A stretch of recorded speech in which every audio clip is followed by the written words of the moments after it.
Students कैसे हैं आप लोग। चलिए, ये अल्टरनेटिंग करंट यानी प्रत्यावर्ती धारा के पार्ट 3 में आप सभी का स्वागत है और इस पे हम डिस्कस करने चल रहे हैं। आप सब लोग इस वीडियो को ध्यान से देखिए। ये वीडियो कम समय में आपको पूरा लेसन के बारे में बताएगा, ठीक है। तो सबसे पहले मैंने आपको बताया था कि परिपथ 3 होता है।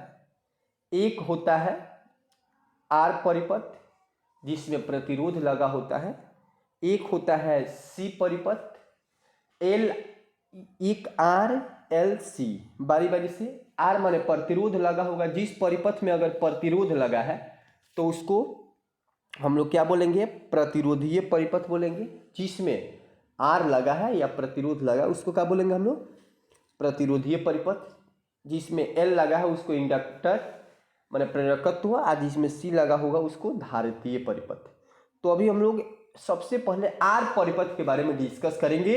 आज जब आर के बारे में समझ लेंगे तो फिर हम लोग एल के बारे में आएंगे, ठीक है। तो बारी बारी से कहानी हम शुरू करते हैं। आप सब लोग इस वीडियो को ध्यान से देखिए, एक एक बात को नोट कीजिए, फिर आगे की बात होगी। चलिए आते हैं पॉइंट पे। यहाँ पे सबसे पहला चीज आप देख सकते हैं, यहाँ पे क्या दिया गया है, विभिन्न प्रकार के प्रत्यावर्ती धारा परिपथों में। सबसे पहला यहाँ क्या बताया, प्रत्यावर्ती वोल्टता तथा प्रत्यावर्ती धारा के मध्य कला संबंध तथा फेजर आरेख को हम लोग थोड़ा ध्यान से देखेंगे, ठीक है। सबसे पहले किस में देखेंगे, शुद्ध प्रतिरोधीय परिपथ। किस में देखेंगे, शुद्ध प्रतिरोधीय परिपथ में हम लोग देखेंगे, ठीक है। क्या देखेंगे, थोड़ा आते हैं पॉइंट पे। देखिए परिपथ आपके सामने दिख रहा है। इस परिपथ में क्या आपको दिखेगा, तो एक तो आर लगा हुआ है, सेकंड ये प्रत्यावर्ती धारा का सिंबल है, और ये इक्वेशन जो देख रहे हैं V बराबर V not sine omega T, ये चीज आप पहले भी देख चुके हैं, ठीक है। तो ये चीज, ये वोल्टता का ये फॉर्मूला है, V बराबर V not sine omega T. ये चीज आप लोग देख लिए। चलिए नेक्स्ट पे हम लोग बात करते हैं। तो यहाँ आप देख सकते हैं चित्र के अनुसार प्रत्यावर्ती, ये वोल्टता का सूत्र आप तुरंत अभी देखे थे, ये चीज आप लोगों ने देखा था। उसके बाद श्रेणी क्रम में शुद्ध प्रकृति, माने आप देखे थे कि ये जो आर जुड़ा हुआ था वो किस क्रम में जुड़ा था, वो श्रेणी में जुड़ा हुआ था, ठीक है। अब यहाँ केवीएल से, किरचॉफ वोल्टेज लॉ जो जानते हैं आप लोग, जैसा कि मैंने पढ़ाया था, उससे ये आप देख सकते हैं कि V बराबर कितना, VR। इस कंडीशन के बाद अगर आप देखते हैं तो यहाँ से आप देख सकते हैं कि V किसके बराबर है, तुरंत आपको, जैसा कि मैंने अभी तुरंत बताया कि V बराबर है अभी V not sine omega T, और VR किसके बराबर है, तो IR के बराबर है। तो यहाँ से कर सकते हैं। अब यदि आप I फाइंड करना चाहते हैं तो R को हमें क्या करना पड़ेगा, इसके नीचे यहाँ पे आ गया V not upon R into में साइन ओमेगा टी, ये वाला कंडीशन हो गया, आप देख सकते हैं। अब V नॉट अपन R किसके बराबर होता है, तो ये I नॉट के बराबर होता है। किसके बराबर होता है, I नॉट के बराबर होता है। तो यहाँ पे आप देख सकते हैं। इस कंडीशन के बाद आप ध्यान से यहाँ देखेंगे तो एक बात पता चलेगा, जैसा कि यहाँ पे लिख दिया गया है, आप ध्यान से देखेंगे कि I नॉट किसके बराबर होता है, मतलब V नॉट अपन R किसके बराबर होता है, ये I नॉट के बराबर होता है प्रत्यावर्ती धारा का शिखर धारा। प्रत्यावर्ती शिखर धारा इसको बोलते हैं। शिखर मान ये है, अगर V नॉट है तो वोल्टेज का शिखर मान है। ये चीज आपको याद रखना है, ठीक है। इसके बाद तो जब परिपथ में R प्रतिरोध जुड़ा होगा तो उसमें शिखर धारा ऐसे ही हम लोग याद करेंगे, कब, जब परिपथ में R प्रतिरोध जुड़ा हो तब। इसके बाद प्रत्यावर्ती वोल्टता या प्रत्यावर्ती धारा का समय ग्राफ, इसको VT ग्राफ भी बोलते हैं, VT ग्राफ, ठीक है। तो ये ग्राफ कैसे होता है थोड़ा आप ध्यान से देख सकते हैं। VT ग्राफ किस प्रकार होता है तो आपको मैं दिखा रहा हूं अभी। VT ग्राफ आपके सामने रखा हुआ है, आपको बढ़िया से देखिए। इसमें क्या है कि V का रेखा ये वाला है, ये किसको दर्शा रहा है, वोल्टता को, वोल्टेज को दर्शा रहा है, और ये किसको दर्शा रहा है, धारा को। ये जो डॉट डॉट लाइन देख रहे हैं ये धारा को दर्शा रहा है, ठीक है। टाइम के बारे में इसके पहले भी वीडियो मैंने डिस्कस किया है कि टाइम को हम लोग कैसे एक्सप्लेन करेंगे, तो इस प्रकार है बी, ये वाला पॉइंट ए, ये वाला पॉइंट बी, ये वाला पॉइंट सी और ये वाला पॉइंट डी, अलग अलग। अब यहाँ जाने में जो टाइम लगेगा उसको T/4 लिखते हैं, यहाँ जाने में जो लगेगा उसको T/2 लिखते हैं, कंप्लीट करने में T हो जाता है। ठीक है, इस कंडीशन के बाद चलिए नेक्स्ट पे आते हैं। कई बार यहाँ से छोटी छोटी बातें, ऑब्जेक्टिव यहाँ से आने की संभावना बहुत ज़्यादा रहती है। ठीक है, अब इस कंडीशन में कब, जब परिपथ में R जुड़ा हुआ है तो कलांतर कितना प्राप्त होता है।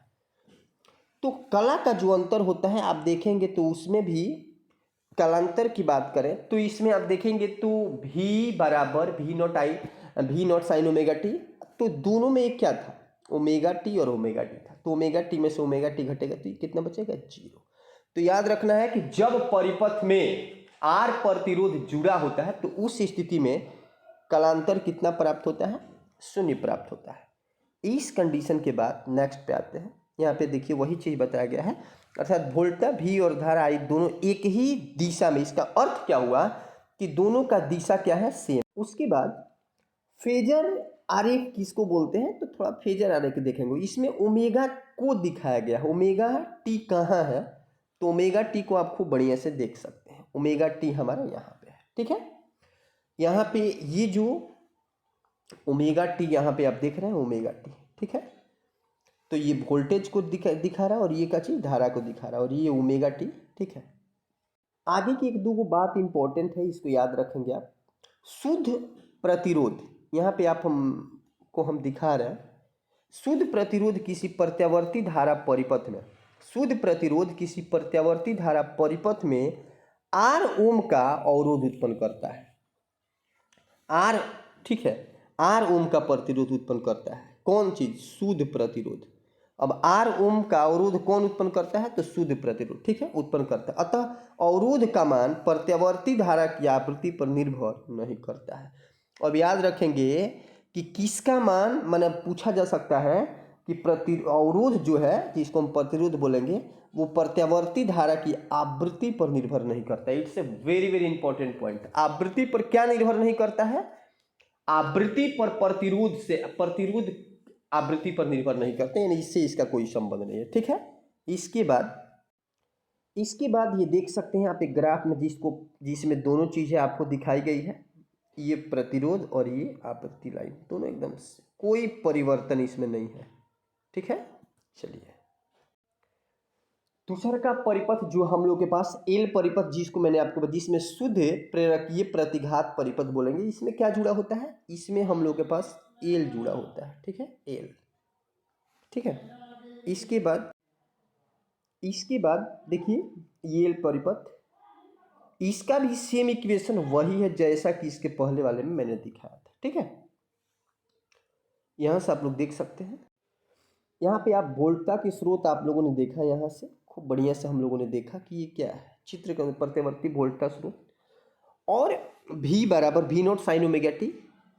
प्रेरकत्व तो किस क्रम में जुड़ा हुआ है, श्रेणी क्रम में जुड़ा हुआ है। ठीक है, जिसके सिरों प्रेरकत्व तो जोड़ा गया है, जिसके सिरों पर वोल्टता का मान कितना है, तो मैंने अभी तुरंत आपको बताया VL। ठीक है, KVL से आप लोग देख सकते हैं, KVL माने वही किरचॉफ का जो वोल्टेज नियम है। तो इसमें क्या होगा, तो आपको मैं बता दूं कि ये वाला V बराबर VL होगा। ठीक है, V का मान अभी तुरंत हम लोगों ने देखा, और यहाँ L जो है ना, ये एक देखिए, ये लेसन विद्युत चुंबक, ये इसको चुंबकीय प्रेरण में इसको पढ़ना है। ठीक है, ठीक है, ये L जो है वो स्वप्रेरकत्व है। ठीक है, L जो है, और ये क्या करता है ना कि होता क्या है कि जब उसमें आप पढ़ेंगे तो आपको पता चलेगा कि एक कुंडली में अगर हम क्या करते हैं, किसी कुंडली में जब धारा प्रवाहित किया जाता है तो उस कंडीशन में होता क्या है कि उसमें प्रेरित विद्युत वाहक बल उत्पन्न हो जाता है। कुंडली में एक ऐसा गुण होता है जो उसमें प्रेरित विद्युत वाहक बल उत्पन्न होने की जो क्रिया उसका क्या करता है, अपोज करता है, यानी जो फ्लक्स में परिवर्तन होता है उसी का वो क्या करता है, विरोध करता है, और उसी का ये क्या है, गुणांक है। माने ये कहता है प्रेरित विद्युत वाहक बल कुंडली में उत्पन्न, माने जिसके कारण ये बनता है उसी का ये क्या करता है, विरोध करता है। तो ये चीज वहां पे आप पढ़ेंगे। यहाँ पे एल आप देख सकते हैं, ये स्वप्रेरकत्व है। ठीक है, एक और भी आएगा वहाँ पे, तो एम होगा वो अननोन प्रेरण गुणांक होगा और ये स्वप्रेरण गुणांक है। चलिए यहाँ से नेक्स्ट कंडीशन पे आते हैं। अब यहाँ से एल को हम क्या करेंगे, उस साइड, यहाँ से आई को हम एक साइड करेंगे, बाकी सबको एक साइड भेज। तो यहाँ से आप देख सकते हैं मैंने इस आई को यहाँ रख लिया, बाकी सारी चीज़ें एल हमारा उधर चला जाएगा, ठीक है। और यहाँ जो आपको नेक्स्ट कंडीशन में एक बात बता दूँ कि यहाँ पे जैसे आप आगे बढ़ेंगे तो यहाँ पे आप देख सकते हैं कि इसका इंटीग्रेट करना पड़ेगा। कुल कितना होगा, तो कुल के लिए इंटीग्रेट करेंगे और इंटीग्रेशन में आपके पास जो वैल्यू आएगा वो वैल्यू ऐसे इस तरीके से आप ज्ञात कर सकते हैं। इंटीग्रेशन का फॉर्मूला ये है। अब इसमें दो वो चीज़ नहीं बदलता है। दो वो चीज़ कौन कौन नहीं बदलता है, तो ये बात आप याद रखिएगा, दो वो चीज़ इसमें नहीं बदलता है। दो वो चीज़ जैसे में आप भी नॉट और एल ये बार बार चेंज नहीं होते, ये फिक्स होता है लेकिन यहाँ पे बदलने वाली क्वांटिटी कौन है, sine omega T into D T, ठीक है। ये क्वांटिटी इसमें चेंज होगी, तो ये क्वांटिटी इसमें बदलेगी, यानी इसका समाकलन होगा। जैसा कि इसके पहले मैंने बताया था कि sine omega T into D T का समाकलन कितना होता है, तो आप सब लोगों को पता होगा यही होता है, ठीक है। ये इक्वेशन आप याद कर लीजिएगा, इसके पहले भी इसको हम कर चुके हैं, ठीक है। आगे नेक्स्ट पर आप ध्यान देंगे तो यहाँ पे क्या करना, ओमेगा का मान हमें जो आपको कंडीशन दिया हुआ है, हम ओमेगा यहाँ पे इसको इस फॉर्म में, इसका क्या बोलते हैं, इसको 10th में आप लोग पढ़े होंगे कि वो साइन 90 माइनस थीटा उसको लिख सकते हैं, माने कॉस थीटा को क्या लिख सकते हैं, साइन 90 माइनस थीटा। तो ये 10th क्लास से इक्वेशन आया यहाँ पे, जैसा कि आपको दिख रहा है। चलिए इसके बाद आप यहाँ देख सकते हैं कि माइनस से जब इसको मल्टीप्लाई करेंगे तो ये वाला उधर चला जाएगा और ये वाला इधर, यानी ओमेगा टी माइनस कितना हो जाएगा, प्लस वाला माइनस में, माइनस वाला प्लस में। ये वाला कंडीशन सेम है जो इसके पहले भी आपको दिख रहा था, साइन को बाहर कर दिया गया, ठीक है। इसके बाद क्या करना है, ध्यान से समझिए। ये वाला इक्वेशन इसके पहले हम लोग जानते हैं, तो इसमें भी कितना है, इसमें भी थीटा माइनस माने 90 माइनस थीटा, और इसमें भी कितना है, वही कंडीशन, प्लस माइनस दोनों है, तो हम चाहें तो माइनस को ले सकते हैं। इससे इस इक्वेशन से इसका अगर तुलना करें तो ये पार्ट से क्या हो जाएगा, कैंसिल हो जाएगा, आई से आई कैंसिल हो गया। तो हमारे पास क्या बच गया, आप ध्यान से देखेंगे तो हमारे पास बच गया, बचने वाला क्वांटिटी हमारे पास क्या है, आई नॉट बराबर भी not upon omega into L. तो ये वाला इक्वेशन हमारे पास, एक इक्वेशन ये रखना है, एक ऊपर वाला इक्वेशन, माने लास्ट जो इक्वेशन मिला, जो धारा का सूत्र मिला, वो हमारे पास क्या है, जो शिखर मान, जिसको धारा का शिखर मान बोलते हैं, यही वाला इक्वेशन है, ठीक है। कई बार मैंने ये चीज़ आपको बता दिया है इस वीडियो में, आप लोग शायद ध्यान से सुने हुए। आई नट को क्या बोलेंगे हम लोग, धारा का शिखर मान बोलेंगे। आई नट को क्या बोलेंगे, धारा का शिखर मान बोलेंगे। भी नट को क्या बोलेंगे, वोल्टेज का शिखर मान है, या शिखर वोल्टेज इसको बोल सकते हैं। ओमेगा इंटू एल क्या है, ये ओमेगा इंटू एल है जो परिपथ का प्रतिरोध है। क्या है, ओमेगा इंटू एल परिपथ का प्रतिरोध है। और परिपथ का जो, इसी को हम लोग बोलते हैं, इसको हम लोग बोलेंगे क्या चीज़, तो आप ध्यान में रखिएगा, इसको प्रेरकी प्रतिघात बोलेंगे। क्या बोलेंगे, प्रेरणी प्रतिघात बोलेंगे, ठीक है। और इसको इससे रिप्रेजेंट करते हैं। तो आपको जहां भी आप देखिए ओमेगा इंटू एल, वहां पे आप एक्सेल का प्रयोग कर सकते हैं, एक्सेल का प्रयोग कर सकते हैं। दोनों एक ही चीज है, ओमेगा इंटू एल या एक्सेल।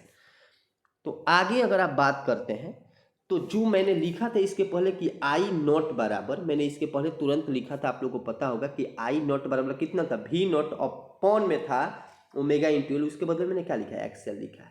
तो ये चीज आपको क्या करना है, याद रखना है कि आई नॉट बराबर भी नॉट अपॉन एक्सेल, ठीक है।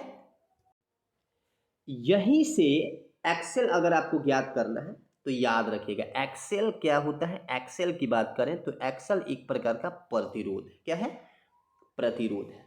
और ये भी प्रतिरोध क्या मिला के बनता है, ओम के नियम में आप लोग पढ़े थे कि भी बराबर क्या चीज, आई इंटू आर, यही चीज़ आप लोगों ने पढ़ा था कि नहीं? तो आर जब वहाँ पे अलग किए थे तो क्या आया था? भी बट्टे आई आया था कि नहीं?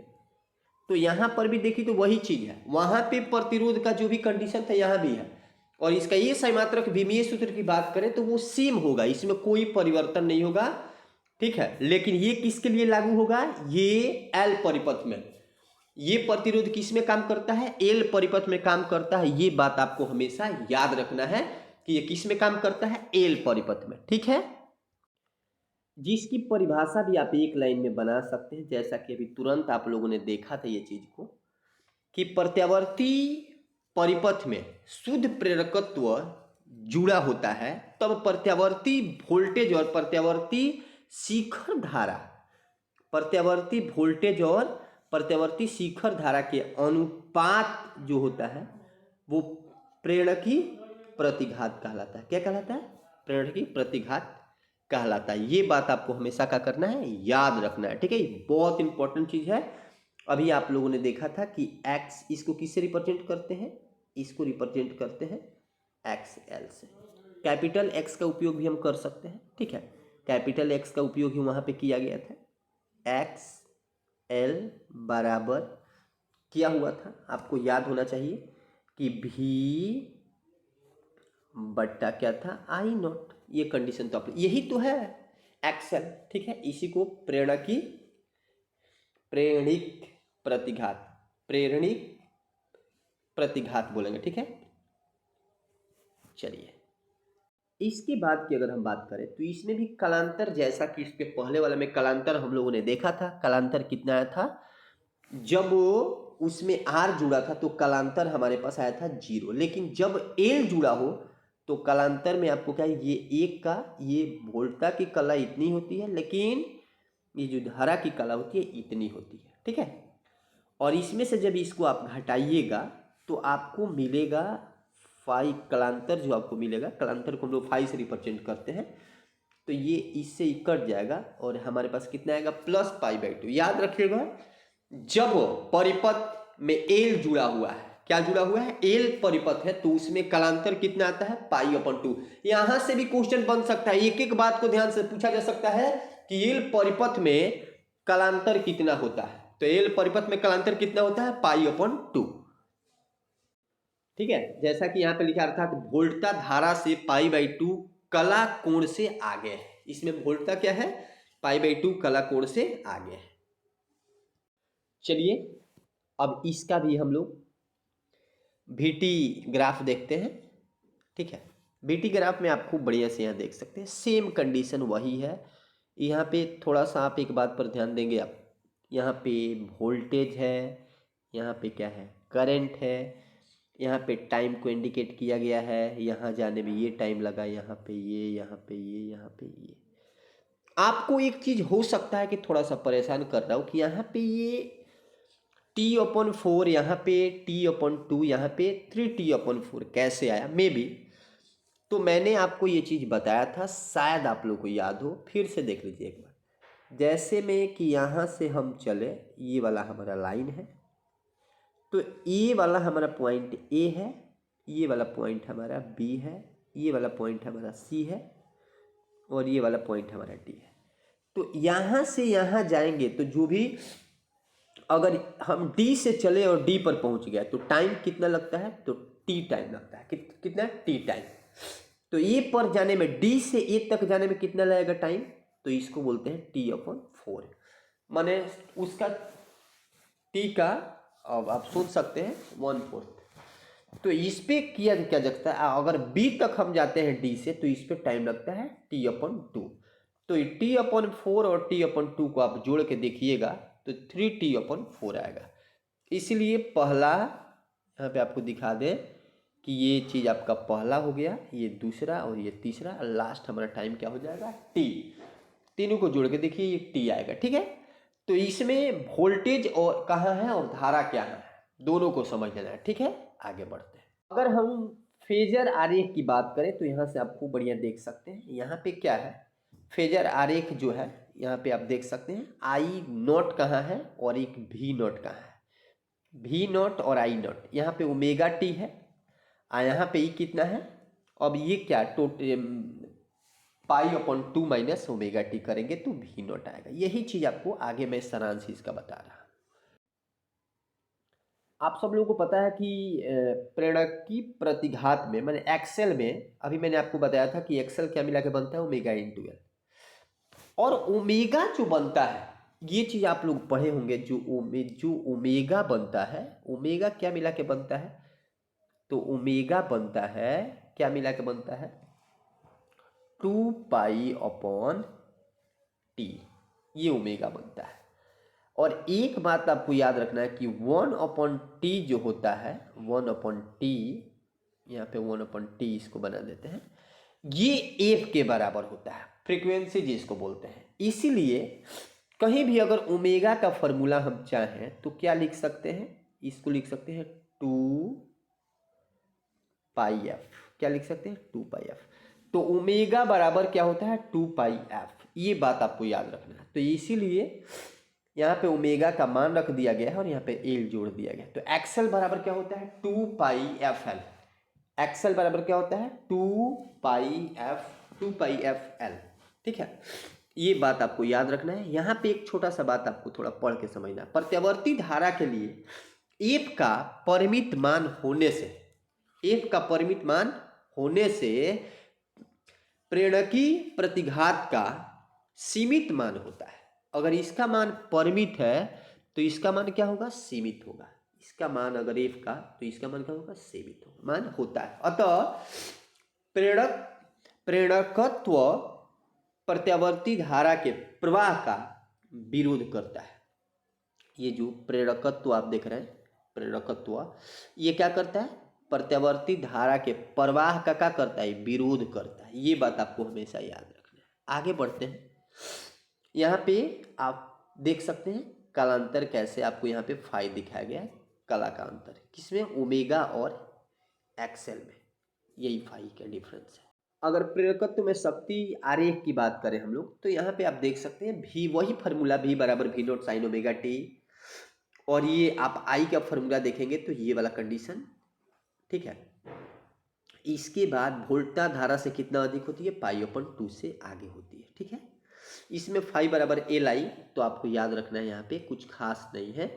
एल क्या है मैंने आपको इसके पहले बताया था, स्वप्रेरकत्व है, स्वप्रेरण गुणांक भी इसको बोलते हैं, स्वप्रेरण गुणांक। ठीक है, इसके बाद यहाँ पे आप देख सकते हैं इस लाइन में मैं एक बात आपको बता दूं कि यहाँ पे आप देखेंगे तो एक चीज़ मैं आपको बता दूं कि इस ग्राफ में पी यहाँ है, फाई यहाँ है, आई यहाँ है, टी के मान मैंने इसके पहले भी आपको बता चुका हूँ टी कैसे, इस सब का ग्राफ है। पी यहाँ से जाएगा, पी सबसे ज़्यादा होगा पावर, फाई का मान यहाँ है, इसके बाद आई यहाँ है, ये चीज़ है। तो ये सब का शक्ति ग्राफ इस तरीके से रिप्रेजेंट किया जाता है। इसके बाद आप लोग बात को ध्यान से, शुद्ध परिपथ में अब क्या सी जुड़ गया, क्या जुड़ गया सी। तो सी का भी सिंबल तो आप लोग खूब बढ़िया से देख रहे हैं, इसमें कैपेसिटर जुड़ा हुआ है।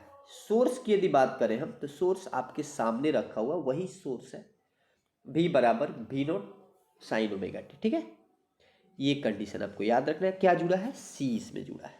ठीक है, इसके बाद नेक्स्ट पे फिर से चित्र के अनुसार प्रत्यावर्ती वोल्टता स्रोत से संधारित्र को श्रेणी में जोड़ा गया। किस क्रम में जोड़ा गया है श्रेणी में, जिसकी धारिता कितने क्या है सी है, और संधारित्र के सिरों पर वोल्टता कितना है इतना है। ठीक है, इसके बाद तो केवीएल से आप देख सकते हैं, केवीएल से भी बराबर सी बी। ठीक है, तो भी का मान अभी तुरंत ही इसके पहले मैंने लिखा था भी नॉट साइन ओमेगा टी।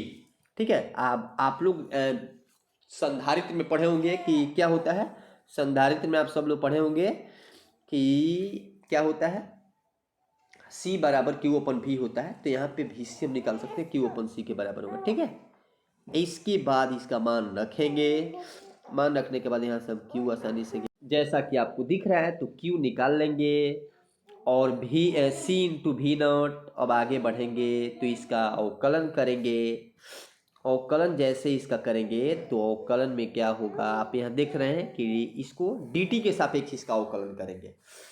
तो यहाँ पे आपको ध्यान देना है कि q को जब भाग देंगे टी से तो क्या होगा, समझ रहे हैं ना। तो जब यहाँ पे मैंने आपको जैसा कि बताया कि Q को T से भाग देंगे तो धारा बन जाएगा। अब वो यहाँ पे जो C इंटू भी है ये तो कांस्टेंट है तो बाहर निकल जाएगा। साइन ओमेगा टी जो है इसका अवकलन होगा तो क्या हो जाएगा, कॉस ओमेगा टी हो जाएगा। ठीक है, omega into cos omega T. ठीक है, इस फॉर्मेट में आप देख सकते हैं कि मैंने इसके पहले भी आपको बताया था कि इसको लिखने का क्या तरीका है। इसको साइन के फॉर्म में हम लिख सकते हैं। ठीक है, तो इतना हो सकता है। ठीक है, इसको हम इस फॉर्म में लिख सकते हैं। आप लोगों को ये चीज़ पता है, इतना लिखे या इतना लिखे, मान दोनों क्या है, बराबर है। क्योंकि ये 1/ओमेगा c हम उल्टा करके लिख सकते हैं तो ये वाला फॉर्मूला हमारा मिल सकता है। उसके बाद अब देखिएगा तो इसको हम किस में, एक्सेल में कन्वर्ट कर दिए। अब उसके बाद ये जो इक्वेशन है, इस इक्वेशन का इससे तुलना करेंगे तो आप देख सकते हैं कि इसमें भी क्या है, इतना बात है और इसमें भी इतना बात है। तो इतना से इतना का हो जाएगा, कट जाएगा, इससे कैंसिल हो जाएगा। अब आगे आपको बढ़िया से देख सकते। अगर इसमें भी आप VT ग्राफ की बात करें तो VT ग्राफ आपको सामने यहाँ पे दिख रहा है। VT ग्राफ क्या है, इसमें वोल्टेज कहाँ है, करंट कहाँ है, टाइम के बारे में मैंने ऑलरेडी आपको बता दिया है। तो इसका सारांश क्या होगा, सारांश आप देख सकते हैं कि इसमें कला का अंतर कितना होता है, वोल्टा की कला माइनस धारा की कला। और इसमें इसको वो करेंगे तो आपके पास, हमारे पास कैंसिलेशन करने के बाद कितना आ जाएगा, तो याद रखिएगा इसमें से इसको घटा देंगे तो हमारे पास कितना आएगा। बस आपसे यही चीज पूछा जाएगा कि जब किसी परिपथ में C जुड़ा हो, क्या जुड़ा हो, C, तो उसमें कला का अंतर कितना होगा, तो -π/2। ये बात आपको याद रखना है। ठीक है, कितना से, अतः प्रत्यावर्ती वोल्टेज धारा से π/2 कला कोण से पीछे होगा। ठीक है, धारा से कला कोण पीछे होगा, इसमें वोल्टेज पीछे होगा कितना, धारा से π/2 कला कोण। ठीक है, π/2 मैंने समझ रहे हैं 90 डिग्री। इसका अगर आप फेजर आरेख बताना चाहते हैं तो इस तरीके से बता सकते हैं। ठीक है, ये इसका क्या है, I का ये वाला और ये वाला का चीज़ V0 का। ठीक है, इसके बाद नेक्स्ट पे चलो। इसके बाद धारितीय प्रतिघात को हम लोग किससे रिप्रेजेंट करते हैं, XC से। ठीक है, ये क्या होता है, 1/2πfc, याद रखिएगा।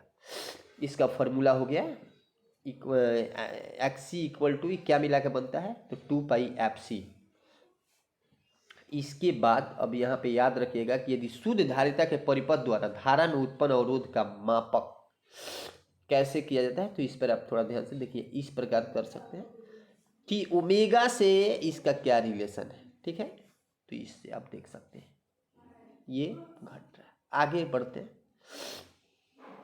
इसमें संधारित्र में शक्ति का आरेख अगर देखें तो इस तरीके से फॉर्मूला, ये भी हम जानते हैं, ये भी फॉर्मूला आप लोग देख चुके हैं, ये भी देख चुके हैं। शक्ति ज्ञात करना है तो शक्ति का ये चीज़ आप लोग जानते हैं, Q बराबर क्या होता है, C इंटू भी। शक्ति का फॉर्मूला क्या होता है, V इंटू I। माने वोल्टेज को करंट से गुना कर देंगे तो शक्ति मिल जाएगा। किसी भी परिपथ की शक्ति ज्ञात करना हो, किसी भी परिपथ की शक्ति के लिए तो क्या करते हैं, V से, वोल्टेज से करंट को मल्टीप्लाई करते हैं। इसमें आप देख सकते हैं इसके ग्राफ में, इसका ग्राफ Q का, सबका ग्राफ कौन कहाँ पे है, कौन ज़्यादा है कौन कम है। ठीक है, ये वाला चीज़। तो नेक्स्ट कंडीशन पे, thank you watching this video. और यदि अच्छा लगे तो लाइक कमेंट शेयर जरूर करें। Bye my all dear students.